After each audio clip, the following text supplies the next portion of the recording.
So I have a few questions for our panelists. So first to Renata. What do you think are some of the main financial barriers to supporting enteric methane mitigation projects? And what do solution developers need to show to get financing? So I think a lot of that was covered by Greg and Jonathan. The way that banks think about financing is basically, they think, how can I get my money back, right? Is it gonna be through cash flows? Is it gonna be, in case of bankruptcy, how can I recover the money that I lended? So banks do like collateral. They do like to have recourse to plan. So if I'm thinking about a ranch, I'm financing the ranch, and I know that if something goes wrong, I can get the cattle, I'll sell for future value, less cost to finish.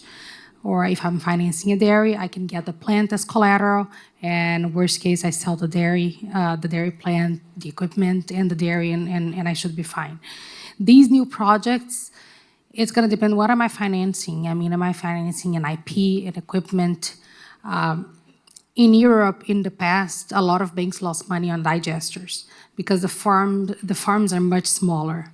Here in the US, it's very different, right? We're talking about a much larger scale. In Europe, it's like farms with 10, 100, 500 cows. It doesn't compare to here, so there is an educational process here. It's a good thing that we have the farm credit that's already much more advanced in terms of like knowing the agricultural market. But that's how banks think. How do I get my money back? Digesters, I think it's one thing that it's a little more advanced and banks are very comfortable with or getting more comfortable with. We need to think about scale and repayment capacity. And I would say it's also the use, what do you want to do? I mean, are we converting biogas to RNG? RNG is a market that it's been received very positively. We see a lot of the energy companies investing in digesters right now, institutional investors. So there is a big market for that. I think that's one that if farmers want to invest in, I think that's one that banks would be willing to finance.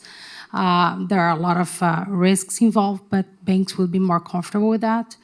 One point that I think it's important for people to know is that the carbon markets are still very new.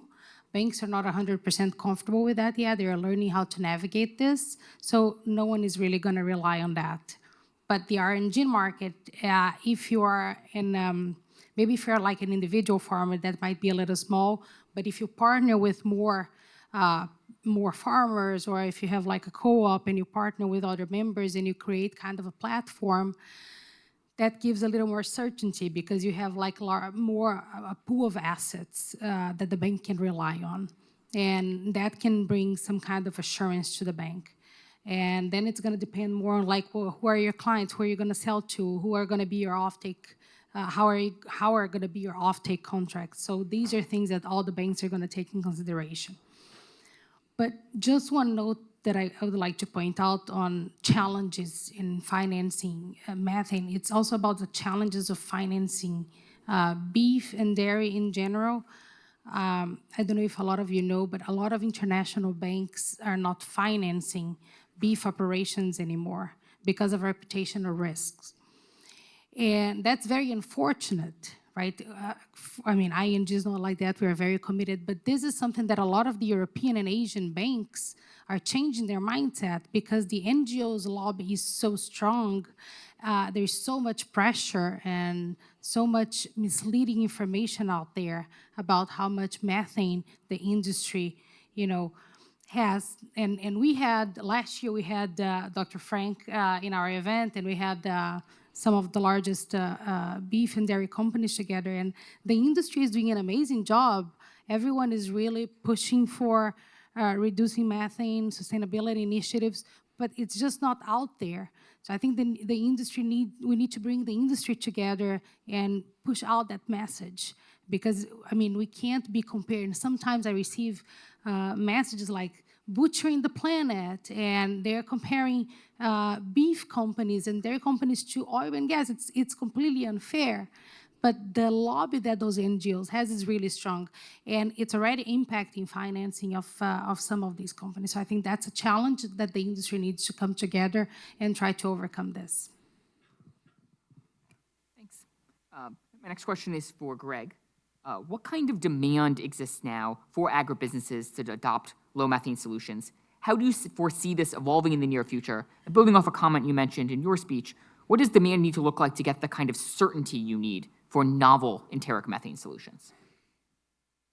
Yeah, I think with the retailers and processors, looking to reduce, Scope 3 emissions, and with net zero carbon mandates in the future, our dairy producers and just producers in general are, there's going to be demand to implement measures to reduce their emissions to be competitive and obviously remain in business. It's going to be just ingrained in their business. So from that aspect, we need to find solutions, and the financing side, again, needs that certainty.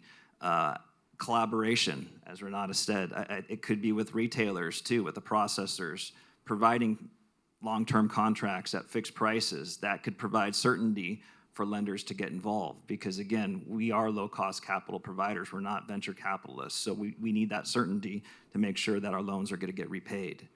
Another, as far as methane mitigation, one thing, and Renata just brought this up too, is what can we do to change that narrative? And one thing Rabo has been doing is trying to establish carbon accounting. And I know we have a sustainability team, and Tyler, I see you over there.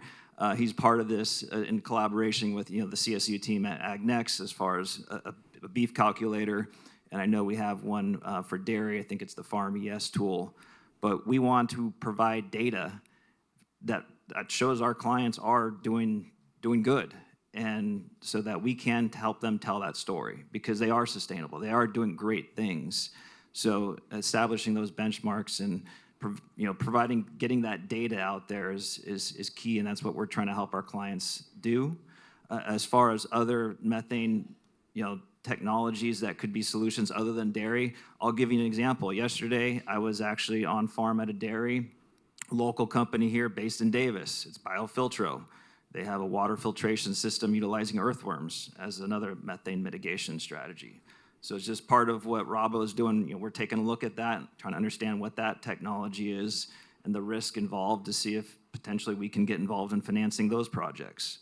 So, there's going to be other technologies coming on board. I mentioned food bites earlier, and I had a great conversation this morning with a participant here that, Rabo also has Rabo Ventures. It's an investment arm, and I learned that Rabo Ventures has invested with Archaea Bio. So again, it's a collaborative approach, and the more that I think we as financial institutions can collaborate with the retailers, and then again with the producers to come up with these solutions, I think that's really going to create the solutions to help our producers implement these technologies to reduce methane. Thanks. To Dr. Johnson, how does the landscape look different for financing research and innovation efforts to reduce agricultural methane or novel solutions, as opposed to financing solutions that are well-established and already available? So Greg and Renata started to get into this a little bit. Another piece of farm credit that I was going to highlight that we, as well as several other associations, are a part of is back just over 10 years ago, we were able to invest through the USDA's Rural Business Investment Program. And we are investing in funds that are then investing in startups. And so some of that can go towards that new incubator side, or that research, and just getting started and helping those to launch. So that's a different avenue within farm credit where we've been able to, make an impact. And several of the investments that we are a part of, or the funds that we are a part of, go towards sustainability or those types of projects. And so that's one avenue. We also have a strategy and innovation team internally who's constantly engaging, again, as a different avenue with startups, looking at different technologies out there. They're working with incubators at several of the different universities within our footprints. And so bringing, partnerships and capital and just access even inside the door for these startup companies to be able to test out their technology, to work with us in their development of those. And so those are a couple of different avenues internally, but then, I also mentioned our engagement with the U.S. Roundtable for Sustainable Beef as another one of those avenues. And so as USRSB has been tackling many of around this topic, there has been research that needs to be done. And so within our Goals Progress Working Group, when we were looking at baselining the number of acres in the U.S. that are under a written grazing management plan, there wasn't the data out there for that. So we had to contract. We worked with Farm Journal to get a study executed, and as Farm Credit Services of America, we were able to financially support that study. So that's another way in which we're contributing to try to help bring some of this data and information together. Just like Rabo is, just like ING is, it really takes all of the partners out there and in conjunction with others, because that point has been made, and I just reemphasize that this can't be done alone, but really has to be done, in conjunction and working together across the supply chain. And to Jonathan, what kind of new or existing financial instruments would you like to see to accelerate not just widespread, but crucially durable adoption of methane-reducing practices? Maybe ones that aren't reliant on, say, the low carbon fuel standard or anything else that, temporary.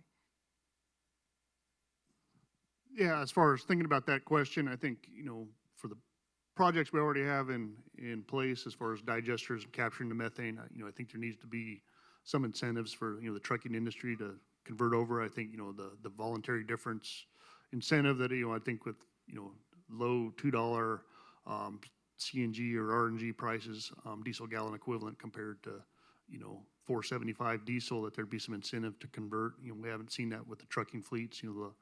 Most of it's been in, municipality, garbage trucks, buses, that type of, thing. There's been some trucking operations that converted. So I don't know whether it's a tax credit or advertising, for that end. And I think it needs to be, not just California. It needs to be, kind of nationwide, for some of that, to kind of help, the demand side to convert over. And I think, once you get some people that you see are successful and the trucks are, better quality and perform right, maybe we'll see higher adoption. But, kind of like farmers, a lot of people don't want to jump on to be the first one, because things, when you're a pioneer, sometimes things fail and, you don't want to be on the bleeding edge.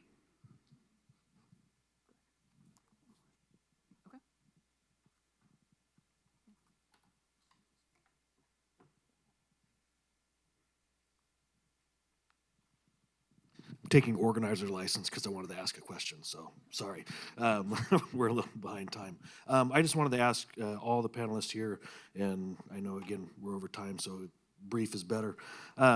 We've talked about managing social risk when it comes to lending and making some of the decisions, some of the pressure we're seeing on the industry. I'm curious, on the other end of that, how has quantifying climate risk to a sector who is so dependent on climate factored into lending decisions and your risk calculations?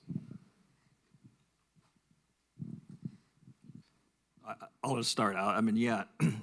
Within every credit application, we actually have a sustainability section. So we are already assessing our clients as far as the whole realm of sustainability, as far as not just climate, but succession planning, the whole sustainability realm. So that's already ingrained in our credit philosophy as we look at new requests.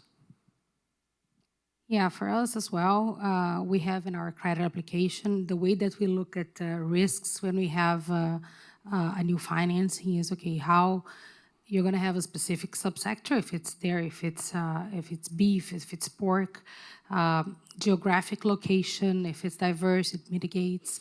The point that we are in the cycle. So right now we know that beef and dairy are, dairy is a little bit on the lower side. Beef is hopefully reaching its lowest point. So we are going to assess drought, we're going to assess flood. But this is, for us, this is really, it's part of the business. We've been financing food and ag companies for the past 30 years here in the US, and we know the risks that are associated with that. So if you're in that business, you need to know the risks, and you need to be with those companies, throughout all the cycles, in the down cycle, and also when the companies are doing well. So. To that risk piece, it is, assessed. We don't necessarily have a sustainability piece within our application, but we do see a lot of those things reflected in the skills of those people being managers in their operations, and it manifests through there. But to this point, we are assessing much of that. But I think that's where we take that educational aspect. So as things shift, as things change, we want to be able to, and the bar rises, right? We want to help our customers be able to advance their operations to meet those rising bars. And that's really where that educational aspect comes into play, whether that's, I would call it kind of the broad general education that we're able to provide through our newsletters, our articles, and through webinars and things of that nature, but also in our coaching with our borrowers. And so that's why it's also really important for us to be able to equip folks who are on the front line to have those conversations. And so, yeah, we think about it a lot in that traditional sense, but also really through that educational aspect as well. Yeah, and I think for us lending directly to dairies in California, we're evaluating long-term sustainability on multiple facets, from the Sustainable Groundwater Management Act, and, is an operation going to be sustainable in terms of their water supply, water quality. So, are they in compliance with, all the regulations that are out there? So, kind of backdoors, comes into that when we're evaluating risk, and even when we're looking at a dairy digester project, is the dairy going to be viable to, generate the earnings so that the return on an investment can be recouped in the next, 10 to 15 years. These dairy digester projects, you're talking $3,000 a cow, they're almost the same cost to build a digester as it is to build a dairy. So, it's a huge investment. And, a lot of people kind of take for granted that, hey, we're going to have a supply of manure for eternity, but, you got to look at your supply chain there. So, we're constantly, and that's for all our farming operations as far as, sustainability. And our farmers are, honestly, yeah, they're good stewards, and majority want to pass it on to the next generation. And we're dealing with multi-generational operations here, and they want to keep it going for, future generations. So, that's part of our credit decision, but that's, it's a different breed of folks as far as farmers. Thank you all.